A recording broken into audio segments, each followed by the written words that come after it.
Magandang hapon! Kumusta po? Narito po ulit ang update natin para sa lagay ng ating panahon. Ngayong hapon po ng March 13, 2024 na kung saan sa ngayon ay wala po tayong binabantayan na anumang sama ng panahon sa loob at labas ng ating area of responsibility.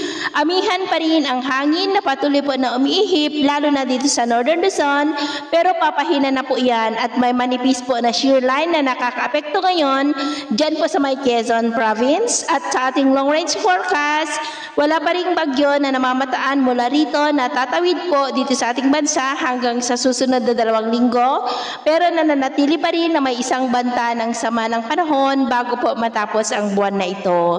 At sa lagay po ng ating panahon, ngayong hapon ay maayos ang panahon sa malaking bahagi ng ating bansa, pero may tsansa pa rin ng maulap na kalangitan with isolated rain sa ilang bahagi ng Cagayan, Isabela, La Union, Pangasinan, Quezon, Southern Palawan, Zamboanga, Sulu Archipelago, Misamis Oriental, Sultan Kudarat, South Cotabato at Mati na posibleng magtuloy-tuloy ang mga isolated rain sa ilang bahagi po ng ating bansa hanggang mamayang gabi, kaya mag-ingat pa rin po tayo sa posibleng banta pa rin ng mga pagbaha at pagguho ng lupa. Sa atin naman po mga baybayin, dahil po sa amihan ay maalon po sa mga baybayin ng Ilocos Norte, lalo na po dyan sa may Bangi at Pagudpod, maging po sa Cagayan Seaboard, Babuyan Island Seaboard, Batanes, Isabela Seaboard, Aurora at Quezon Seaboard.